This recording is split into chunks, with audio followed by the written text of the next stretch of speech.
یہ بات بھی آپ نے مجھ سے ایک سے زیادہ مرتبہ سنی ہوگی، حضرت سیدنا امام احمد بن حنبل رضی اللہ تعالی، 4 اماموں میں سے ایک امام، بغداد شریف میں دریا کے کنارے وضو کر رہے ہیں۔ کیا کر رہے ہیں؟ پانی بائیں جانب سے آ رہا ہے، بیٹھے ہوئے ہیں، وضو کرنے بیٹھے تو آپ سے پہلے ایک شخص بائیں جانب پر بیٹھا وضو کر رہا تھا۔ وہ وضو کر رہا تھا، پانی اس سے لگ کے امام صاحب کو جا رہا تھا۔ وہ امام صاحب کو پہچانتا تھا کہ یہ بہت بڑے عالم ہیں۔ اس نے وضو چھوڑا وہاں پہ کہ مجھ سے پانی لگ کر امام صاحب کو نہ جائے۔ وہ امام صاحب کے دائیں طرف آ کر آگے بیٹھ گیا کہ ان کا لگا ہوا پانی مجھے آئے۔ ادب کیا اس نے۔ وہ آیا، ادھر بیٹھ گیا، وضو کر کے چلا گیا۔ اس علاقے میں کوئی اللہ والے تھے، ان کو خواب میں بشارت ہوئی، اس بندے کو بتا دو، اس نے اللہ کے پیارے کا ادب کیا، اس وجہ سے اللہ نے اس کو بخش دیا۔ فائدہ ہے ادب میں یا نہیں؟ اونچی نبی کریم صلی اللہ علیہ وسلم مجمع میں لوگوں میں سوال کرتے ہیں۔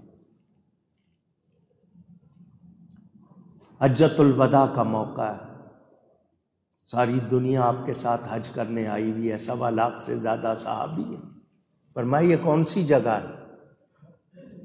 سب چپ، سب کہہ رہے ہیں اللہ و رسولہ اعلم، اللہ اور اس کا رسول ہی زیادہ جانتے ہیں۔ پتا تھا ان سب کو کہ نہیں کہ مکہ میں آئے ہوئے؟ پوچھ رہا ہوں، مکہ مکرمہ کے سوا کہیں حج نہیں ہوتا، لیکن حضور پوچھ رہے ہیں یہ کون سی جگہ ہے؟ لوگ آگے سے یہ نہیں کہہ رہے حضور آپ کو پتہ نہیں یہ عرفات ہے؟ نہیں، سب کیا کہہ رہے ہیں؟ اللہ و رسولہ عالم۔ فرمایا آج دن کون سا ہے؟ 9 تاریخ ہے، 9 تاریخ کو حج ہوتا ہے، یوم عرفہ ہے، جمعہ کا دن تھا، عرفہ کا دن۔ سب یہی کہتے ہیں اللہ و رسولہ عالم۔ مہینہ کون سا ہے؟ یہی جواب۔ صحابہ جانتے تھے مگر پھر بھی کیا کہتے تھے؟ اللہ اور اس کا رسول زیادہ جانتے۔ ہو سکتا ہے کوئی نیا حکم، کوئی نئی بات، ادب کر رہے ہیں، یہ نہیں آگے سے کہہ رہے حضور یہ مکہ ہے، یہ عرفات ہے، آج عرفہ کا دن ہے، جمعہ کا دن نہیں۔ کتنا ادب۔ سگے چچا ہیں حضرت عباس بن عبد المطلب رضی اللہ تعالی۔ حضور نے فرمایا چچا تم بڑے ہو یا میں بڑا ہوں؟ کس سے کہہ رہے ہیں؟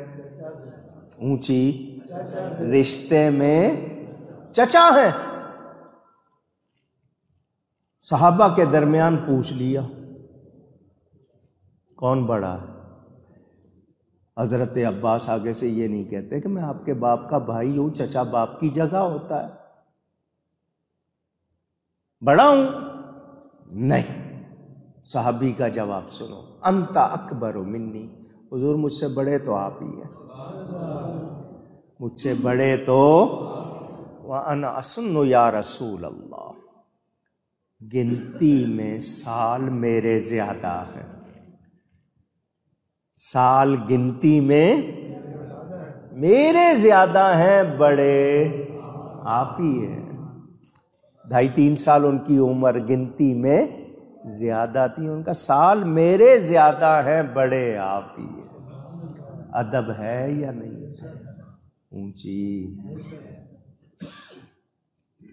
ہم لوگ کس طرح بات کرتے ہیں، کیسے جواب دیتے ہیں؟ کتنی باتیں سناؤں میں آپ کو۔ نبی کریم صلی اللہ علیہ وسلم تو نبیوں کے سردار ہیں۔ ہمارے ہاں ہمیں اساتذہ کا ادب، مشائخ کا ادب، ماں باپ کا، بڑوں کا ادب۔ اور حدیث شریف ہے جو بڑوں کی قدر نہیں کرتا، چھوٹوں پہ مہربانی نہیں کرتا، وہ ہم میں سے نہیں، بڑوں کی توقیر کرنے کا حکم دیا گیا۔ اس نے رشتہ داری بھی ہے، خاندانی تعلق بھی ہے، جانتا بھی ہے نبی ہے، خود تورات کا عالم بھی ہے، پھر بھی نبی کا ادب نہیں کیا۔ بربادی ہوئی یا نہیں ہوئی؟ اونچی۔ میرے دوستوں اور بزرگوں، اللہ فرماتا ہے وَآتَيْنَاهُ مِنَ الْكُنُوزِ مَا إِنَّ مَفَاتِحَهُ لَتَنُوءُ، اور ہم نے اس کو اتنے خزانے دیے جن کی چابیاں لَتَنُوءُ بِالْعُصْبَةِ أُولِي الْقُوَّةِ، وہ چابیاں ایک زور آور طاقتور جماعت پر بھی بھاری تھیں۔ تگڑے تگڑے لوگ بڑی تعداد میں، پھر بھی ان سے اٹھائی نہیں جاتی تھی، جھک جاتے تھے، اتنا وزن ہوتا تھا۔ اذ قال له قومه لا تفرح، اس کی قوم نے کہا اتراؤ نہیں، اتراؤ، اترانا آپ کے یہاں کہتے ہیں نا بڑا اترا رہے ہو، یہ اترانا بھی غرور کی قسم، تکبر کی قسم، اتراؤ نہیں۔ ان اللہ لا يحب الفرحین، بے شک اللہ تعالی اترانے والوں کو دوست نہیں رکھتا، پسند نہیں کرتا۔ اللہ کو کون پسند ہے؟ عاجزی کرنے والے۔ اکڑنا، اترانا، غرور کرنا، تکبر کرنا، یہ بندے کو زیبا نہیں۔ تکبر اللہ کی شان ہے۔ میرے پیارے نبی پاک صلی اللہ علیہ وسلم نبیوں کے سردار، فرمایا میں قیامت کے دن اولاد آدم کا سردار ہوں گا، ولا فخر، مگر اس پہ فخر نہیں کرتا۔ آدم اور ان کے سوا سب میرے جھنڈے کے نیچے ہوں گے، فرمایا میں اس پر فخر ہوں۔ ان نبی ہو کے، شان والے ہو کے، وہ اترا نہیں رہے، اور یہاں چھوٹی سی بات ہو جائے تو بندے کا جناب ایسے لگتا ہے جیسے گردن میں سریا آ گیا، کسی کے پتلا سریا، کسی کے موٹا سریا، کسی کی پوری گردن سریے جیسی ہو جاتی ہے۔ کس بات پہ اکڑتے ہو؟ اللہ تعالی ادب کی توفیق عطا فرمائے۔ پتہ چلا کہ اترانا، غرور کرنا یہ اچھی بات۔ ہاں، اب یہاں مسئلہ سن لیں، ہمارے ہاں عربی میں کہتے ہیں تحدیث نعمت، اگر یہ لفظ یاد ہو جائے تو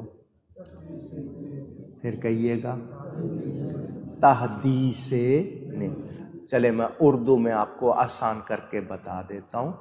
نعمت کے طور پر بات کرنا، کس طور پر؟ آپ کسی کو کوئی بات بتا رہے ہیں، تحدیث نعمت، کیا اللہ تعالیٰ کا فضل ہے مجھے یہ چیز حاصل ہے، اس میں اکڑ نہیں ہے، اس میں تکبر نہیں ہے، اس میں رب کی عطا کا بیان ہے، اور آپ کا اظہار تشکر کہ اللہ کا شکر کہ اس نے مجھے یہ نعمت عطا کی، اس کو کہتے ہیں تحدیث نعمت، یہ جائز ہے۔ لیکن تمہیں پتہ ہے میں کون ہوں، میرے پاس کیا ہے، یہ اکڑ آ گئی، دیکھا یہ ہے میرے پاس، اس میں اترانا آ گیا۔ تو تحدیث نعمت کے طور پر کوئی کہے کہ جی مجھے اللہ نے توفیق دی، میں نے عمرہ کیا ہے۔ کچھ لوگ ہوتا ہے نا جتانے کے لیے، میں نے اتنے عمرے کیے ہیں، اتنے حج کیے ہیں، وہ جتا رہا ہے، وہ محنت ضائع ہو رہی ہے۔ تحدیث نعمت کہ اللہ کا شکر کہ مجھے اتنی بار حاضری کا شرف ملا ہے۔ فرق ہو گیا یا نہیں ہو گیا؟ تو جب لہجے میں، لفظوں میں، انداز میں فرق آئے گا، خود پتہ چل جائے گا کہ یہ بندہ اکڑ رہا ہے یا اللہ کی نعمت کا شکر کر رہا ہے۔ تو والد صاحب قبلہ تقریر فرما رہے تھے تو وہاں ذکر آ گیا مکہ مکرمہ کا، تو ایک صاحب اٹھ کے کھڑے ہو گئے، مولانا صاحب میں دیکھ کے آیا ہوں، میں گیا تھا اس سال حج پر، تو جو آپ کہہ رہے ہیں وہ صحیح بات۔ تو جب سن رہا ہے تو وہ اصل میں اس نے بتانا تھا، 3-4 مرتبہ اس نے کہا میں اس سال گیا تھا۔ والد صاحب نے کہا سب کو پتہ چل گیا تو اس سال گیا تھا۔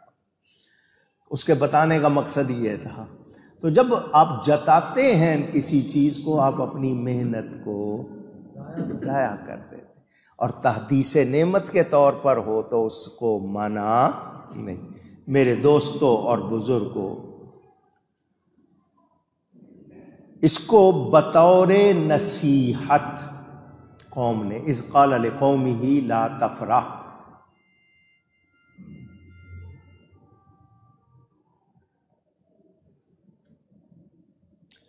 قوم نے بھلائی کے طور پر، خیر خواہی کے طور پر کہا، حضرت موسیٰ علیہ السلام نے اور دوسروں نے، کہ مال دنیا سے خوشی نہ کر، اترا نہیں۔ بہت اکڑ رہا ہے نا، تیرے پاس مال ہے تو جو اس مال کی وجہ سے تکبر، اترانا، یہ چھوڑ دے۔ مطلقاً تیرے جو لہجے میں جو چیز آئی ہوئی ہے، سنیں، اچھی طرح سن لیں۔ میں بار بار کہہ رہا ہوں، دنیا دار ہونا بری بات نہیں۔ دنیا دار کا مطلب آپ کے پاس دنیا کا مال ہے، جائز کمایا ہوا ہے، بہت کمایا ہوا ہے، یہ بری بات نہیں۔ دنیا پرست ہونا یہ بری بات ہے، کہ آپ کے اندر دنیا کی محبت آ جائے، آپ دنیا کو بہت زیادہ پسند کرنے لگ گئے، اور اس پسند کی وجہ سے آپ نے نیکیوں سے منہ پھیر لیا، اکڑ آ گئی، وہ بری بات ہے۔ مال زیادہ آیا ہے، بچوں پہ خرچ کر رہے ہیں، خود پہ کر رہے ہیں، نیکی پہ کر رہے ہیں، بھلائی پہ کر رہے ہیں، اچھے کاموں پہ کر رہے ہیں، بہت اچھی بات ہے۔ لیکن مال آ گیا اور آپ کے مزاج میں مال کی محبت آ گئی تو پھر وہ اچھی بات نہیں۔ کماؤ، امیر ہونا برا نہیں ہے، ناجائز کمائی بری ہے، ناجائز خرچ برا ہے۔ کوئی شخص زیادہ کما رہا ہے کہ زکوٰۃ زیادہ بنے گی، اچھی سوچ ہے۔ کوئی زیادہ منافع ہوگا، میں لوگوں کے کام آؤں گا، اچھی بات ہے۔ میں نے آپ کو بتایا تھا 3 لفظ بنائے تھے، طمع، منع اور جمع، یاد ہے؟ کسی کے مال پر طمع نہ کرو، یعنی لالچ نہ کرو۔ کوئی آپ کو نذرانہ، گفٹ محبت سے دے تو منع نہ کرو، ضرورت سے زیادہ جمع نہ کرو۔ لیکن سانپ بن کے بیٹھ جائیں، نہ خود پہ خرچ کر رہے ہیں، نہ بیوی بچوں کو دے رہے ہیں، نہ ہی نیکی پہ خرچ کر رہے ہیں، تو ایسا مال آگ ہے یا نہیں ہے؟ اونچی۔ قارون کا یہی حال ہو گیا، مال سے محبت ہو گئی، لوگوں نے اس سے کہا اترا نہیں، تو بہت زیادہ اکڑ رہا ہے، تجھے مال سے بہت محبت ہو گئی ہے، اب تجھے کوئی خیر نہیں ملے گی، مگر اس نے پرواہ نہیں، اللہ کے حکم کی، نصیحت کی پرواہ نہیں۔ اب میں آپ کو 1-2 باتیں اور سنا دوں۔ اللہ فرماتا ہے قُلْ بِفَضْلِ اللَّهِ وَبِرَحْمَتِهِ فَبِذَلِكَ فَلْيَفْرَحُوا۔ خوش ہونے کے معنی میں ایک ہوتا ہے خوش ہونا، ایک ہوتا ہے اترانا۔ ہم اللہ کی رحمت، اس کا فضل ملنے پر کیا کریں؟ اللہ فرماتا ہے فَلْيَفْرَحُوا، خوشیاں مناؤ۔ کیا کرو؟ کیا کرو؟ تو صرف خوشی منانا، جائز منانا، وہ منع اونچی۔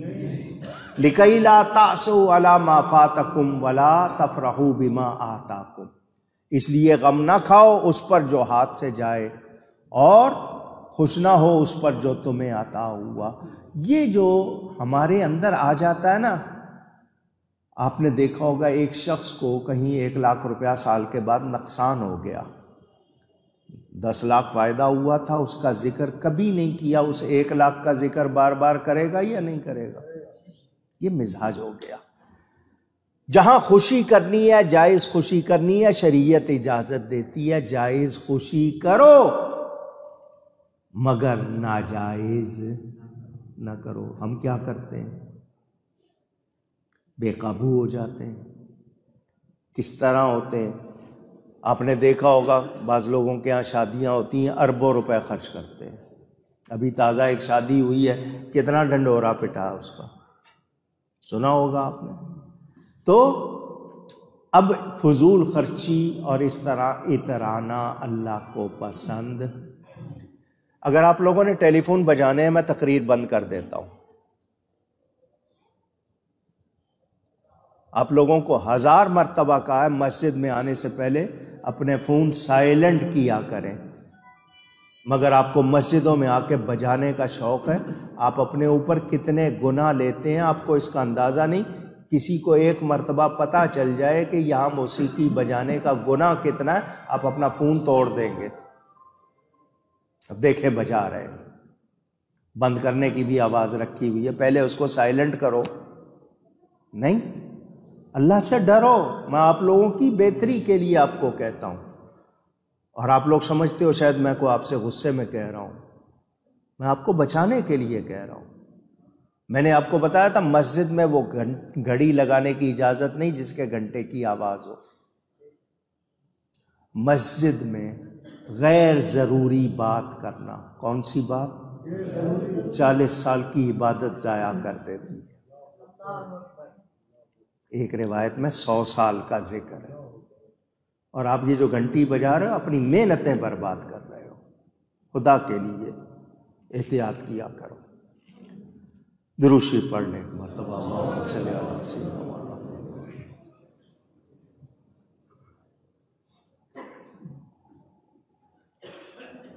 یہ جو قارون کو کہا گیا اتراؤ نہیں، اللہ تعالیٰ اترانے والوں سے خوش نہیں ہوتا، کیا مطلب؟ دنیا کی چیز پر یہ سمجھ کے کہ میں ایسا ہوں تو دوسروں کو ہلکا سمجھ رہے ہو، تمہاری نظر میں تم کچھ اونچے ہو گئے دوسرے کم ہو گئے، تو یہ چیز جو اب انسان کے مزاج میں آتی ہے یہ اللہ کو پسند اونچی۔ دنیا کو ظلم و ستم کا گھر کہا گیا۔ ایک فارسی کے شعر کا ترجمہ سنا رہا ہوں کہ دنیا کمینی، یہ کیا ہے؟ یہ ظلم و ستم کا گھر ہے، اپنے ہر قدم ہزاروں کو مار دیتی ہے۔ روزانہ کتنے قتل ہوتے ہیں اس دنیا کی وجہ سے۔ اگر کسی مانگنے والے کو مل جاتی ہے وہ اس سے خوش ہو جاتا ہے، اس سے کم ہو جائے تو غم کرتا ہے۔ یہ دنیا کی وجہ سے جو آپ کے اندر سوچ آ جاتی ہے مال کی محبت کی، یہ پسند نہیں، اونچی نہیں، ذہن میں رکھنا ہے۔